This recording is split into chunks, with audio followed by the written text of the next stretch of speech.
greatest memories are the most satisfying ones are working on the farm with my dad and my brothers, cutting hay and accomplishing what looked like monumental tasks, but working with the animals, these deep, dark, black Angus cattle up against this dark green spring grass. The images I keep in my head as the most vivid, satisfying, contenting images I ever saw. My dad had us dig a corral up by the barn that could segregate animals, and it was a chute so that you could medicate them, and it had a head gate on it so that you could put an animal in the head gate. It would hold them from going side to side or backward and forward, and we routinely used it. It was dug into limestone, sometimes 36 inches of pure limestone, and then packed very tightly so that you could bump the pickup truck against the post and the truck would just stop. But we put the bull, a 2,000-pound bull, in that head gate one time, and we threw the head holding part of it down, and he didn't like that, and he shook all 6 of those retaining railroad ties that were in there, and it pretty much shocked me that if the pickup truck couldn't push those, couldn't shake those railroad ties, that the bull could. My dad is a hard worker. That's the first thing I would do to describe him. The first terms I would use to describe him. We were always working hard and saving money and trying to make sure that we lived wisely. And so every Saturday there was a project that we would do, that we'd be working on. We didn't have a lot of idle time, and that has certainly rubbed off on me because I'm very much similar, and I don't tend to sit in front of the television or stop and sit and smell the roses, and that's maybe a little imbalanced, but that's just the way I am, and that he has trained me up to be. Remember, the most dangerous thing I did was drive on the wrong side of the road, passing a car on a double solid line over a hill to chase down 2 girls. I still think of that often, and the fact that God relieved me from my responsibility of wrecking in a situation like that. Did you catch up with the girls? We did. Totally meaningless effort.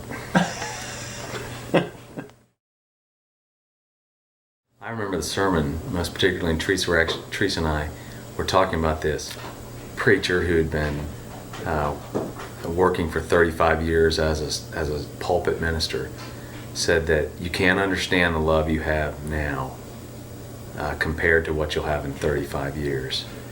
And I trusted him on that statement, and we've both found that to be very true.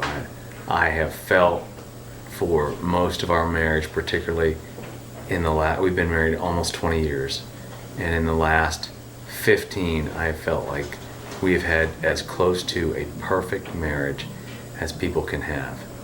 And I have been deeply, deeply thankful to my saint of a wife for making it so, because it's been more of her efforts than mine, but it has been equally gratifying. The other thing was that we put it together on a shoestring budget, and of course it was hot and there were little snafus, but no one really got upset, and we just enjoyed the day, and we were exhausted like everybody is at the end of their wedding day, and just almost fell over in our dinner plates that night.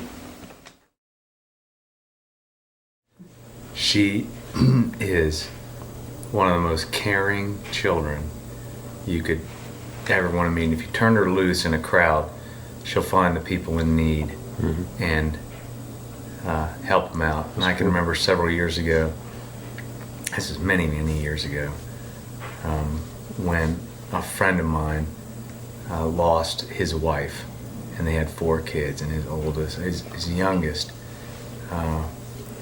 was with us a couple years after that had happened.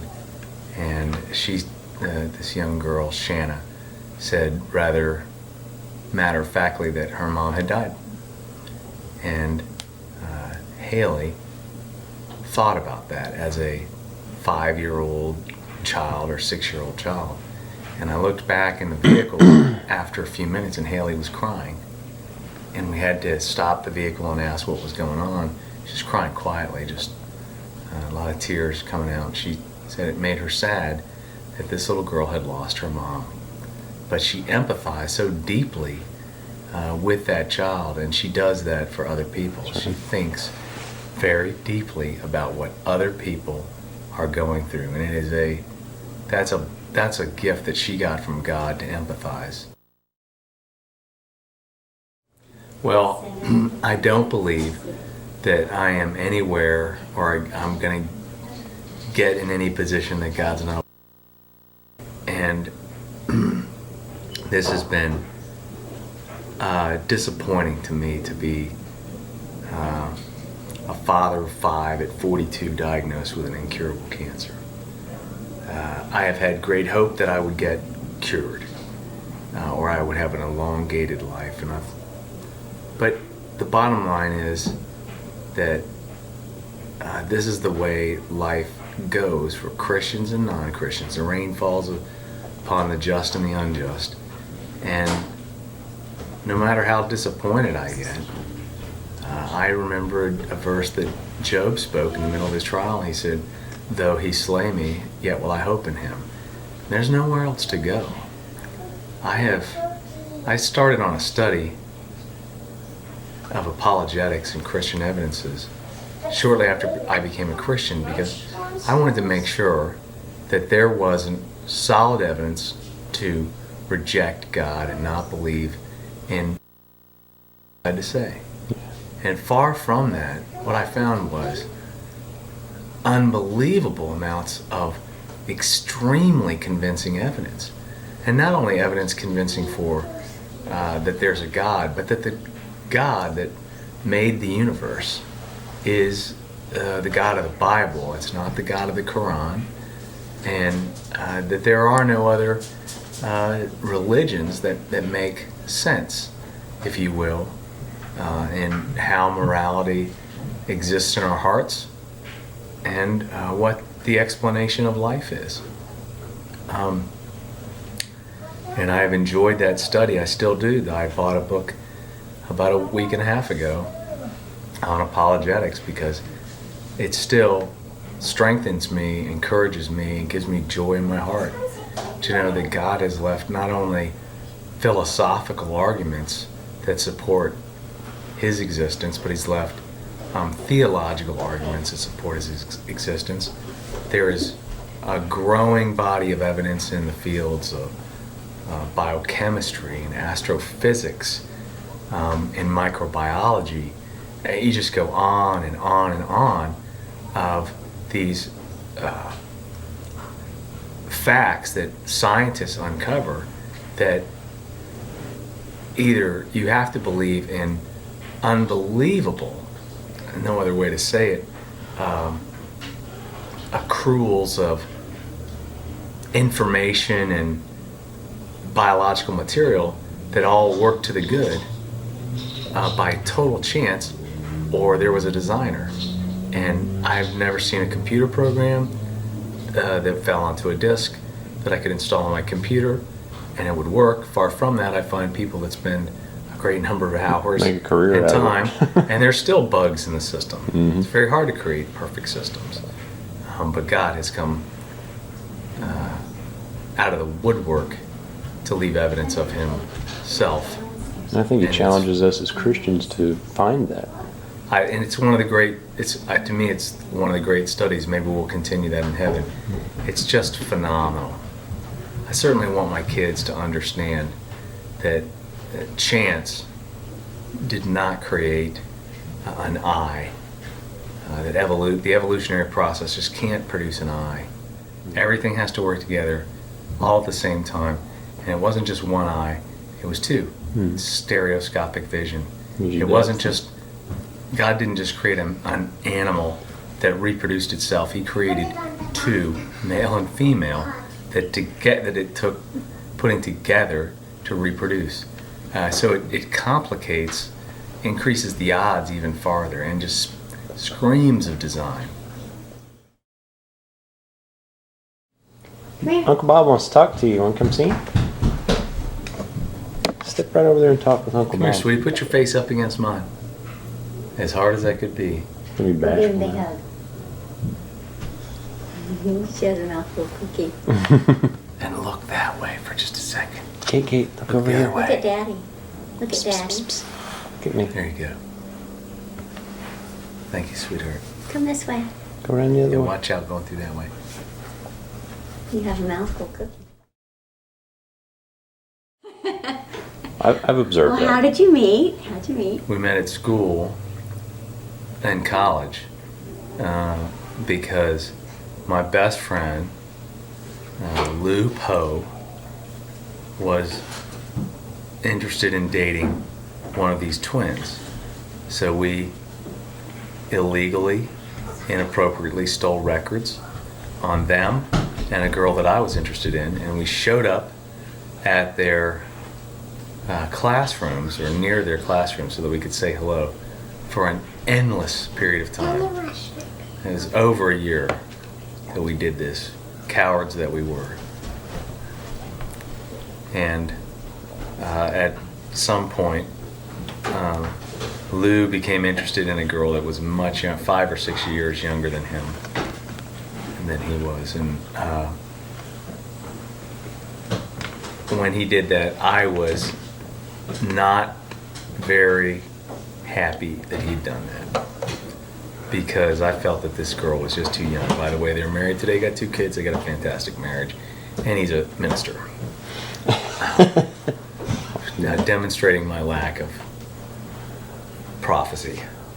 We're on romance here right now, though. But to cause, as most Christians are called to do, conflict in a relationship, I asked out one of the twins. I did not know which one. When I saw one, it happened to be Teresa. Oh, so you weren't sure which you were getting? No, I had no idea. So I didn't know their stir it name. up. I just wanted Lou to be jealous so that he would stop dating this young girl. And it turned out that this twin was pretty nice. I, for some reason, had overlooked her great virtues and qualities. And we continued to date. And Lou eventually married this young girl. And I was not the hopeless romantic. I was not romantic at all. I did never, the way we got engaged, it was shameful to me in retrospect. Well, spit it out. What? We just drove into some abandoned, what was nearly an abandoned park. It was a golf course. It was a golf course, but we were near the stadium. And I had purchased a ring that wasn't of any great substance. It was as much as I could afford, but it wasn't. And I gave it to her and asked her to marry me, and we got married about 1.5 years later. Due to my foot dragging and worrying that I wasn't able to uphold a lifetime commitment. But she has been the single greatest blessing that God has given me in my life. There's just no question. I just can't talk about her very long without losing my composure. She has been a perfect wife. In my opinion, we have never had an argument. We've never yelled at each other. We've had disagreements, and they are almost always my fault. But we have never had a shouting argument between us in 20 years. She was a sweetheart. I didn't know what type of personality she really had, but I just liked her personality. And she was just a sweet, wonderful girl, much like her sister. And I would just found that incredibly valuable compared to all the self-centered girls that I had spent any time with prior. I just liked her smile, and it was everything we did was lighthearted. Where so many times when you are dating someone, there's an edge or a tension or a difficulty to it. It just makes things hard. We never had any of that. It was always light and fun and relaxing, and that was very valuable to me. I was so cheap that I wouldn't spend money on dates and sending flowers or anything. And I still am. I'm just very, it's hard for me to spend money for some reason.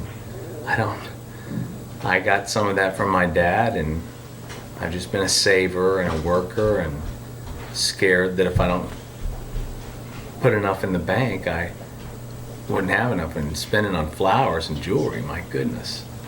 What a better way to waste money. You know, for her and me, it's sitting talking and holding hands, or being away from the kids and doing very simple things. It's never been anything different. We've never been into vacations, although I wish we had been. There's not some single event or thing that we do that is critical and highly fulfilling. It's just being around each other and talking and enjoying one another's company.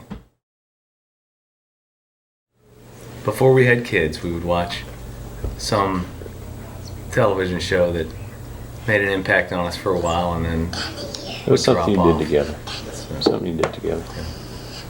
but yeah, always something together, and not big events. So.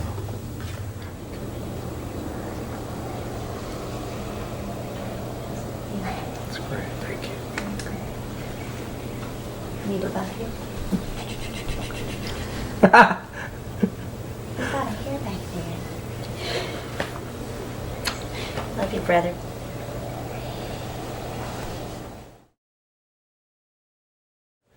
Two trips are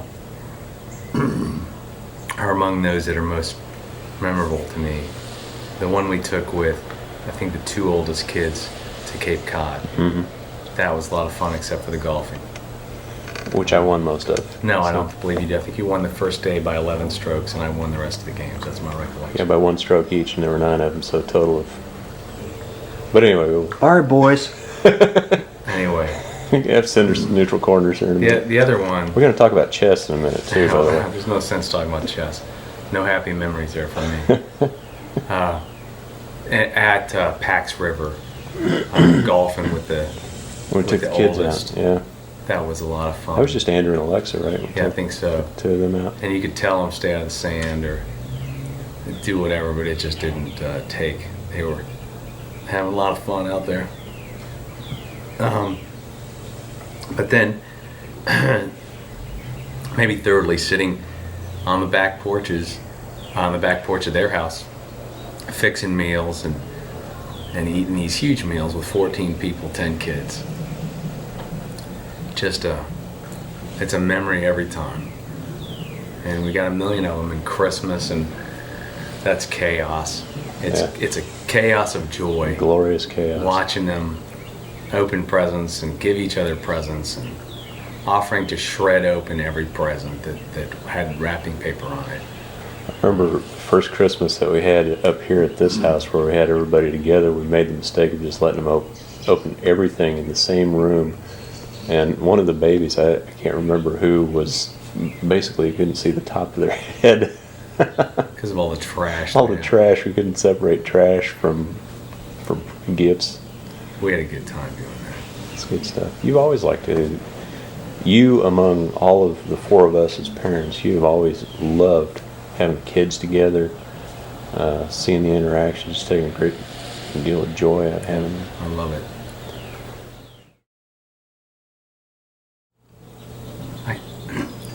I'll tend to do some project. I'll No wasting or blowing. fertilizer Fertilizing.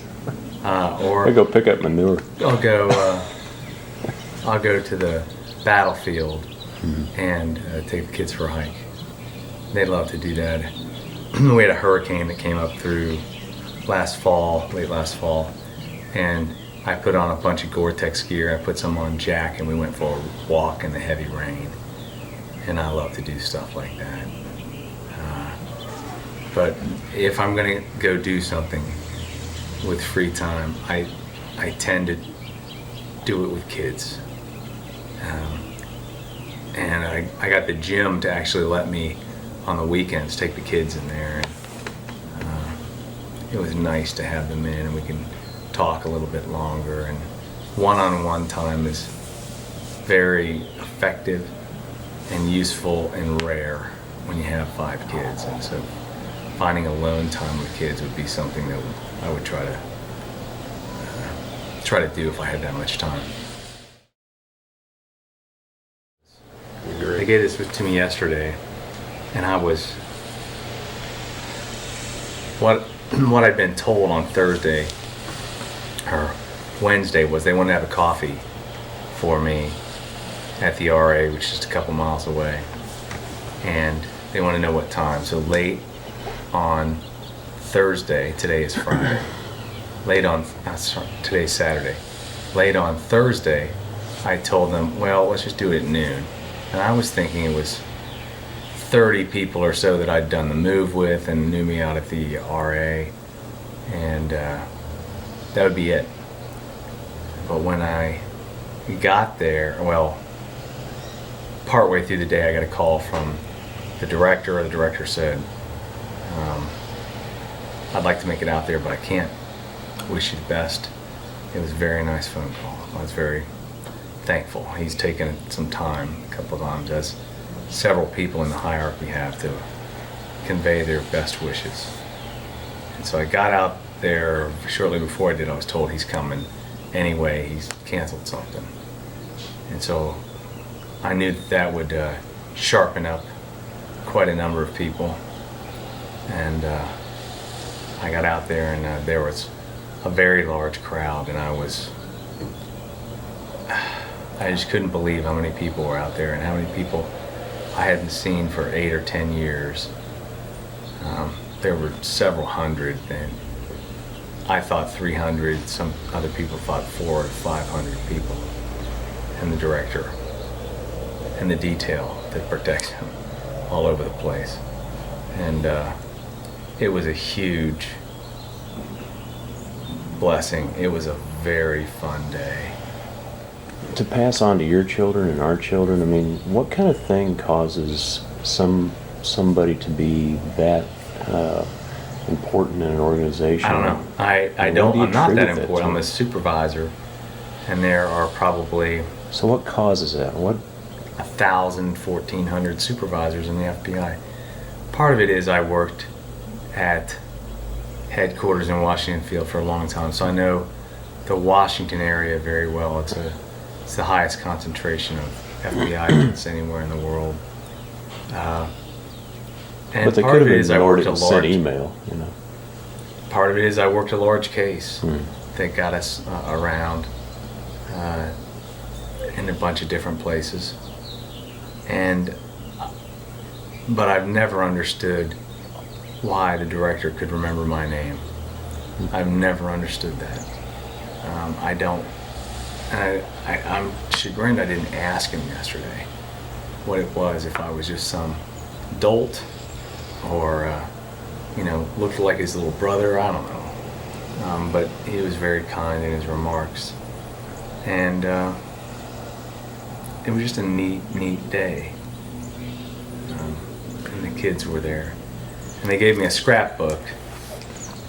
It's a curiosity of mine I don't know. But I think, what I want is to pass on to your children, what it is that would make people who could have taken that day and just answered back, shot you an email and said, "Hey Bob, I'm thinking about you," but instead they dropped everything they were doing and they showed up. To me, that speaks to depth of character. That speaks to they see something in you, and I'm telling you this is what they saw. That is what they saw. So what I want you to pass on to your kids forever is, what did you do to try and live your life out at work that would cause people to look at you in a way that maybe set you apart? Well, no humility allowed here. You just gotta there are a lay lot out of there. Christians at work, and I think that would happen naturally for a lot of Christians. I think I'm in a sympathetic situation because of the threat at the age and with the number of kids and that sort of thing. Granted. But you're an intentional man. Very much so. I have told many of the people I've supervised that there's no need to promote yourself. The greatest need you have is to work hard. Proverbs 27:2 says, let another praise your works, not your own lips, but someone else's. And over time, I saw that was true, that when you try to promote your own cause, people walk away and roll their eyes. And it's not something I didn't do. The same thing. But there's also more passages in Proverbs that I think are key toward being more like Joseph or Daniel, who are my highest biblical heroes.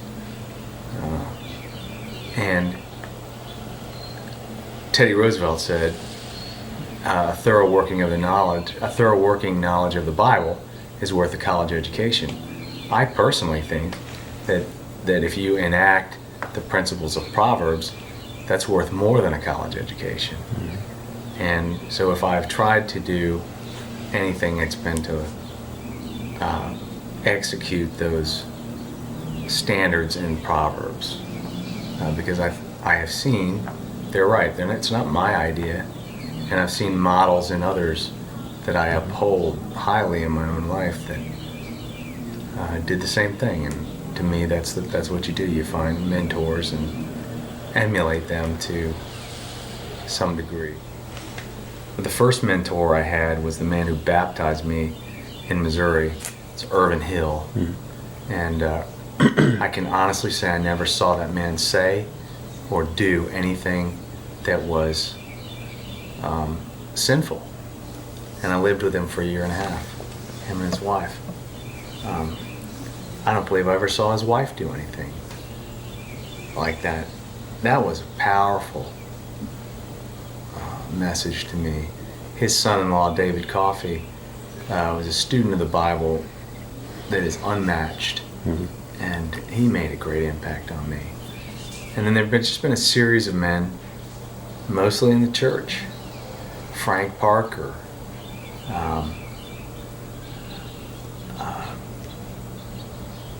the one that I tried to pattern myself off more than any other was Dick Garner. He was in my same field of work. He wanted me to work in that field, did a lot to help me get there. And it would just take a long time to go through all these men that you look at and go, you know what, they live admirable lives, and you should practice talking like them. And this one elder at the church right now is Bruce Chadwick, and I learned from him that listening to people and asking very penetrating questions, searching for motives, and having people express them is one of the most powerful tools you can use to hone in on where conflict resides. And many times it's about personality, it's not about principles. There are plenty of examples of what not Those to are do. mentors in a way. We've seen we've had some elders that were in adulterous relationships. I've had a bunch of friends that in the church that ran off with other women, and I have never, ever seen a man leave his family and his kids for any length of period that wasn't involved with another woman. Maybe it happens. I've just never seen that. And that has been exceedingly troubling to me. I hate to see that sort of thing. Yeah. You shook things up for me and Karen a little bit not too long ago, certainly for me, when Teresa was bragging on you that walking through a mall, you will avert your eyes from the Victoria's Secret as you're walking by. Little things like that, because you're not going to, and I'll let you, why don't you tell me your It's not attitudes? helpful. I'm a man just like every other man is, and heels clicking down the hallway tend to make my head pop up. And maintaining a, if you will, a pornographic mindset is just absolutely poisonous. And I, viewed a bunch of pornography in high school and college, and I can honestly say that it left you feeling yucky after a little while. And I committed not to be doing that stuff and to gain any of my sexual gratification from my wife. And there's no way to be perfect about that. You're going to see things on television or advertisements that are alluring, but when you seek that out, you're in danger. And when you stare that extra second, you're probably sinning. But to making sure that the only place I would find excitement or enjoyment would be with my wife, period. I made that commitment shortly into our marriage, and there's a passage in Job that says, I will not look upon a virgin lustfully. I've made a covenant with my eyes not to look upon a virgin lustfully. And that was an impressive verse to me. As any young boy can tell you, as you guys can probably attest also, the first time you get a hold of some pornography, it is so powerfully alluring that you just it becomes a treasure for you, and you want to hide it and keep it and try to achieve that sort of sensation over and over and over again when you view it. And you have to understand, you have to listen to your mentors and not the world, that is mental poison. It fuels all sorts of terrible behavior, including serial murder. It is just not a helpful. It's in my mind, that's the one thing you would try to keep your boys, especially your boys. What I've learned in working crimes against children, keep your boys away from that, and work with them intently on not using pornography in any way. And girls are just not the same. They're much more relational. But that issue of purity can has for me had a very strong impact. And I don't credit myself in any way. I could see that it was not good, and I pray that my boys will find out very early on it's not good. It costs you a lot more than it gives you, and they just have to trust you on that. Either tell me something, get him going on a story about how the dumbest thing you ever saw him do, or I don't know. I just want to get you two going on something like that, because we keep hearing. I know he's a goofball deep down. Tell me about goofball Bob, your dad, or is he not? Alexa has said before that she's seen him shoot an aerosol can. But I don't know. She's referring to, I don't think she ever saw it, but when we were kids, and when we found a single shotgun shell, we would immediately go out and discharge it as kids, as boys. Now we're getting somewhere.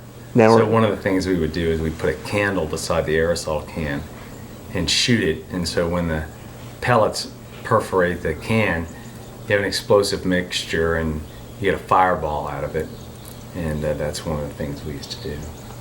Driving down the road, does he sing?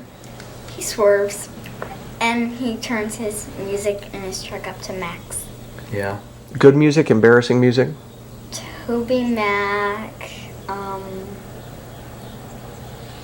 That's one of the ones that they do. I listen to some Christian music and listen to some old rock.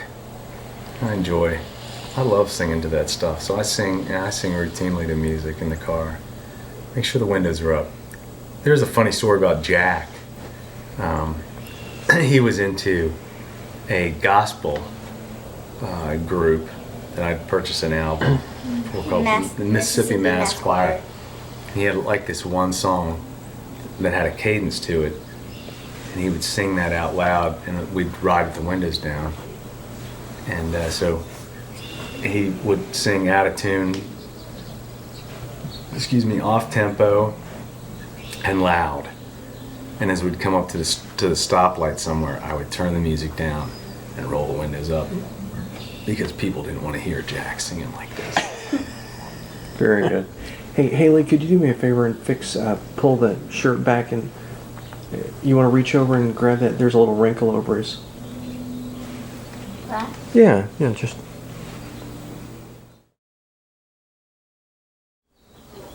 He's my little buddy. When no one else wants to spend time with me, doing whatever little project I'm doing, or spreading mulch or fertilizer in the yard, Jack comes every time, always. And he is an extremely loyal boy. He is a real blessing to me in that regard, because kids have friends in the neighborhood that cause them to want to go off and play or do other things, and not very much so with Jack. I trust that he will be a faithful Christian young man when he grows up. I've told him repeatedly that's what I hope for him and expect of him.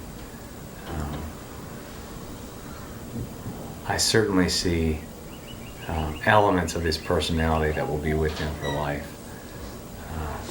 He's excitable. He's energetic. He is athletic. Likes to run, and has some athletic qualities. I think that he'll carry that through, and that will be part of his life when he's an adult. She's a people person. She likes electronics and figuring out how the phones work and computer applications work. She's bright, and when she finds something she likes, she really gets into it. She has made a lot of good friends in that she hasn't, she's picking kids that are good. That's been encouraging to us. And she has pointed out the misbehavior or the bad behavior of not only kids that she runs into, but celebrities that we read about in the news. And that's been encouraging that she could take lessons in that way. And so I am encouraged that she will stay along the narrow path. I think one of the most important things is they maintain their spiritual and physical purity, that they wouldn't pollute themselves with ideas that come from the world or things that denigrate their character, that drag them down. And we talk about these sorts of things all the time, that the people that the young men that you will date or spend your time around will have an influence on your life, perhaps as much or more than anybody else. And trying to assess and judge the character of those young men early on is very important, because if you decide to overlook bad character, then you can become so deeply involved in a relationship that you can't back out, or it's too painful to back out. And that's how people get in relationships that are strained and full of conflict, and it ends up being a negative in their life rather than a positive. And as positive as marriage can be, despite what the world says, it's something worth spending a lot of time and making some sacrifices early on to make sure you get it right.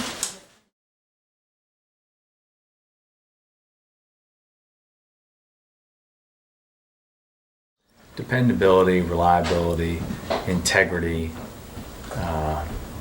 honesty, and being relaxed and self-deprecating. If you can not worry too much about what other people think about you, and just worry about doing your best on a daily basis, you'll be a more balanced person than if you let other people sort of dictate who you should be or how you appear in their eyes. She can find a good time in almost anything.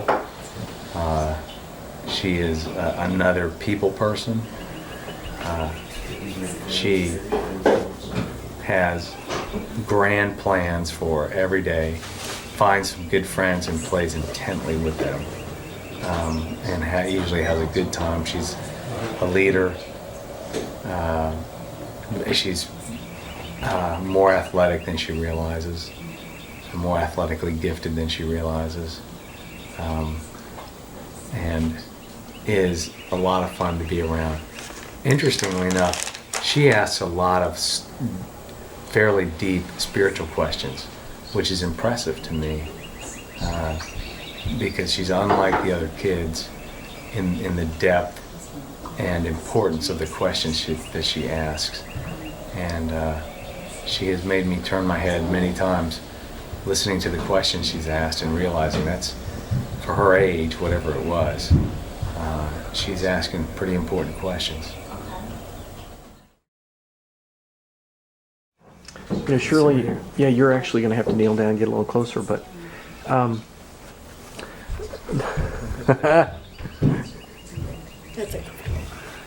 Okay. you know, your dad's screaming down the road, blaring some of this music, swerving all over the place. I'm trying to get more at the Bob that I don't see, other folks don't see outside this house. Crazy dad, because all dads let their hair down when they had it, as it were. What for you is that thing? Daddy's crazy when? Well, he does like to swerve around the road and do all that stuff. You mean drive fast? Drive fast around corners? Or Drive fast and take chances. what?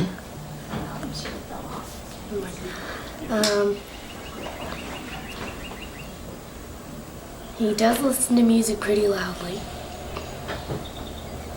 The other day he had his iPod on and I was coming in from the door and I heard this blaring noise and I come over and he has his iPod on and he's asleep. I'm like, it's like, I could hear it all the way outside. I'm like, Dad? With the tiny headphones? Yeah. Oh, okay. Well, Who's the best golfer? I am.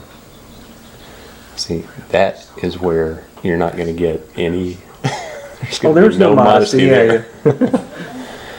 And just to give you an idea of how competitive, you remember that I beat him by 11 strokes in. I do. We would go out and golf, and I added it up not long ago. That's how I know I've won more games. I can remember the games I got beat, and I can remember several of the ones I won. But when we golf, we don't talk to each other on the golf course. We ask how many strokes that was. One guy keeps the card. And when we get back, the girls know that they don't go, well, who won? They come to us privately and quietly and say, and we don't really care about who wins. It's really not about that. It's who lost. Because the person that lost is so aggrieved that it takes really 2 or 3 days to settle down from it. And but we still do love to go golfing together. Yeah, we do. Mulligans, fudging, or We by the play book? by the same rules. We will allow, a ball to be brought up out of an unplayable lie, maybe without a stroke penalty, something like that. But we always agree on what it'll be. Get a ruling from the other. I think you can tell how tight things are getting because we get less generous the tighter the score is. That's right. And neither one of us, let me just put this on the record, we're not good golfers. No, Okay, who's the best chess player? you are. It's on record. That's No, all. Wow. no question. Oh, No question. tell me about Kyle, please. Male version of Cammy. And high pain threshold. What most kids will scream and carry on about, it'll take him 30 seconds to settle down. Used to run as fast as he could and dive on the carpet with his hands out in front of him and slide across the carpet over and over and over. Not seen another kid do that. Yeah, I'm sure there are some, but just tough. He's a tough little kid. And he's a pretty genial kid as long as you don't have something in your hands that's his. If we can separate the toys, usually he's a very happy-go-lucky kid. He's got a lot of personality and attracts attention. She has always been our responsible. Explain it to her, and she'll go get it done. And she also picks up things that have fallen through the cracks without difficulty. And that is an encouraging feature of her personality. Been very thankful for that. It's part of being the first child, but it's also part of her innate personality. She realizes many times, not every time, but many times when something needs to happen or be taken care of, and she'll just step in and take care of it. Well, I was worried that I wouldn't have a lot to contribute, but the fact of the matter is you do. And you just have to find their niche. Some of them like shopping. Some of them I've got girls that like shooting. And so we went shooting the other day. And then they'll like outdoor activities, or probably the most important thing is alone time with Dad. It's very hard to segregate that out and keep it consistent and fair. There are a couple different genres of movies. The one that I like that I consider a family movie because of the principles it teaches is Remember the Titans. And it preaches so effectively against racism or favoritism, not valuing people because they have a different culture, that sort of thing. It tells you that you can cross cultures and have really good friends and win and do well. But probably my favorite movie is Black Hawk Down, the one I've watched the most over and over because it shows something else that I value, and one of the reasons I wanted to become an FBI agent, and that is teamwork and camaraderie. And at the most extreme, Jesus said, "No man hath any greater gift than to lay down his life for a brother." John 15:13. I'm sure I've misquoted a little bit of that in my head. That sounds wrong. Greater love. No man has, yeah, that's it, greater love. I apologize. And that is what was expressed on that battlefield. One man or two is initially injured, and there's no question what that means to the team. They will get that man out, dead or alive. He's coming out. And knowing that going in, those men knew that it could cost them their lives to uphold that principle. But they never questioned it. And they stuck through together a horrible situation. 19 of them are eventually killed, a great number injured. And they're being, of course, in our Western minds, singled out for bad reasons, but they, with great courage, shot their way out of it and went home, except for the 19. And I admire that teamwork, camaraderie, commitment, high principle. It was just, it's one of the movies I've watched over and over and over. Where does that strength come I don't from? know why my faith didn't go out, except that it's all I have to explain reality. I've spent literally 25 years trying to find the chink in the armor of Christianity. And there are criticisms I certainly have questions, and there are verses that don't make any sense to me at all. But I've had those before and had them explained. And I trust that there are explanations for what I don't know. There's certainly very few, but the explanation of reality is the only thing that makes sense to me, and I've spent a lot of time looking at it. And so at the very end, I am disappointed. This is what I've been through health-wise is a disgusting process. But through that, I have received great blessings. And I can continue to see God's kingdom work and biblical principles in action. And that reinforces my trust of God's plan. I would prefer to stay around and raise my kids. God has other things that he apparently has planned and wants to handle, and that's just his prerogative. It is not my prerogative. And I'm okay with that. And he's given me peace. I trust. I don't trust that it came from me, because I tend to be a 20-year planner. I don't have a lot of 20-year plans going through my head right now. But I'm okay. All I can tell you is that I wouldn't expect to be as have such a degree of low stress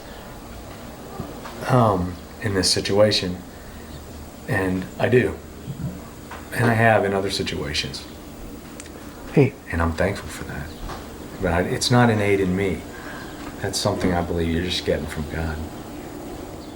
Where is what sort of a path from the time you were diagnosed, what sort of a path has your faith gone down? Because I know that this has been a challenge to your faith. I've been very, very disappointed. I've been very discouraged. But even though David got angry at God, I've just never felt that that's appropriate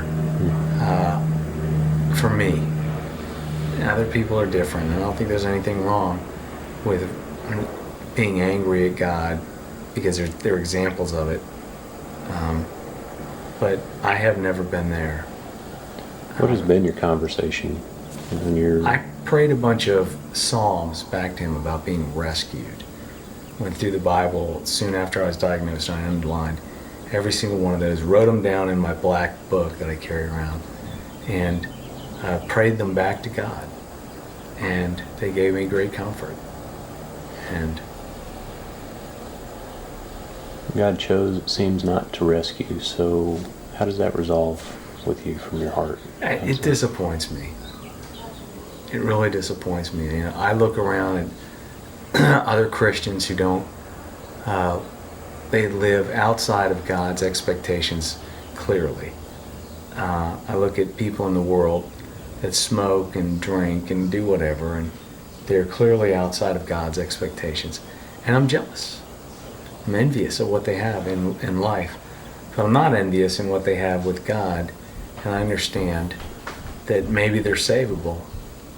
And He understands what I do not. He sees what I can't. And I just have to defer to Him. He made me, been given a lot. I've been discouraged and disappointed, but in the end, He's the one that makes things happen. So we're all just different people. We're able to do different things, and God can strengthen you to do anything. I can do all things through Christ Jesus who strengthens me. And yeah, who knows what you'll be called to do. What He called Jesus to do, none of us can do. Just hang on, enjoy what you have, and wait. Wait on the Lord. I could have received something much worse, and I did not. And I'm thankful for that. There are verses about being rescued from the slimy pit, from the cords of death being unwrapped or taken off of you. There are many. In Job, or in Jonah, Jonah says that he really didn't want to help the Ninevites because he knew that God was someone that relented on sending calamity, and I have prayed that. So there are many verses that are still comforting and useful in my prayers. Wait for the Lord. Be strong and take heart and wait for the Lord. Weeping may remain for a night, but rejoicing comes in the morning. Be merciful to me, O Lord, for I am in distress. My eyes grow weak with sorrow, my soul, my body with grief. My life is consumed by anguish, and my years by groaning. My faith fails because of my affliction, and my bones grow weak. That has been one that spoke directly to me. Delight yourself in the Lord, and He will give you the desires of your heart. He set my foot on a rock and gave me a firm place to stand. He put a new song in my mouth, a hymn of praise to our God. Many will see and fear and put their trust in the Lord. Psalms 40. The Lord will sustain him on his sick bed and restore him from his bed of illness. I say to God, my rock, why have you forgotten me? Why must I go about mourning, oppressed by the enemy? My bones suffer mortal agony, as my foes taunt me, saying to me all day, where is your God? Why are you downcast, my soul? Why so disturbed within me? Put your hope in God, for I will praise him, my Savior and my God.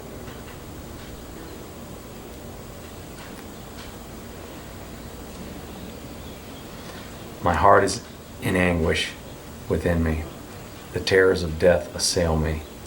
Fear and trembling have beset me. Horror has overwhelmed me. I said, oh, that I had wings of a dove and would fly away and be at rest. I would flee far away and stay in the desert. I would hurry to my place of shelter from the tempest and the storm. And that is one that I have prayed a lot, just to be able to escape everything.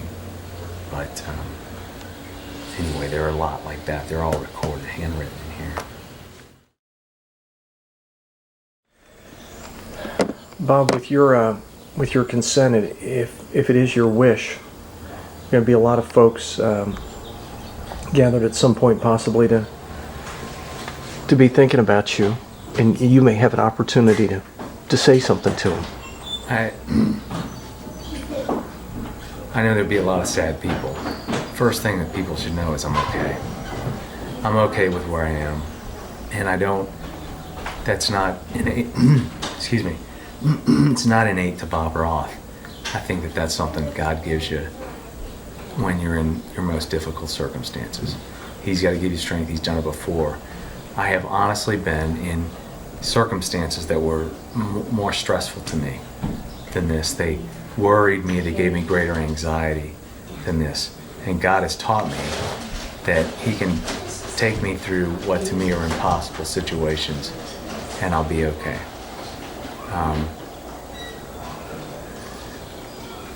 Secondarily, that I've had a great life. I've got a fantastic wife. I've got great kids who bless my life every day.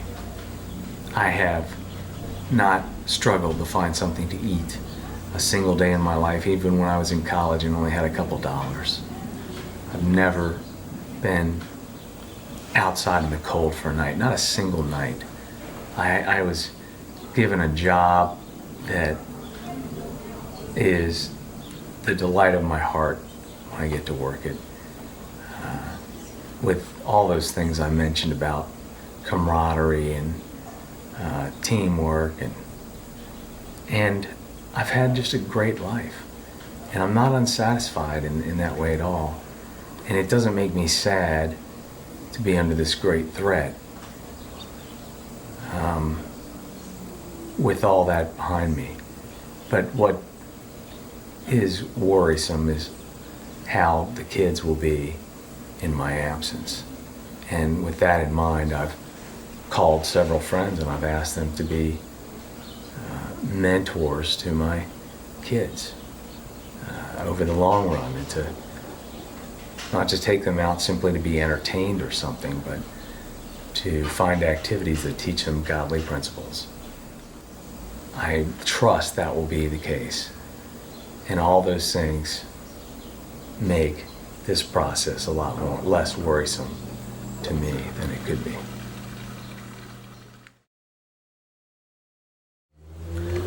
What I would want you kids to know is that there is no alternative to God's salvation than what He speaks about in the Bible. And it's not as difficult as it is a blessing. And you're just going to have to make decisions on literally a daily basis about which path you'll take. And as you know, for me and my family, we have taken the road of faith and blessings. That's what we have chosen. And it is my prayer endlessly that that's the path you will choose. Have somewhat trust in your parents, but beyond that, because it's simply true. And that if you'll take the time to investigate it, you'll find that that's the case. Daddy has found no alternative explanation, no other way that makes sense, and no greater blessing than what God can and will give you if you let Him open the doors in your life rather than trying to force them open yourselves. Integrity, responsibility, not bragging on yourself, hard work. These are all the things that God calls us to that pay much greater dividends than you can realize at your ages. And it's my prayer that you'll trust us in that testimony and the Bible's testimony as you grow older.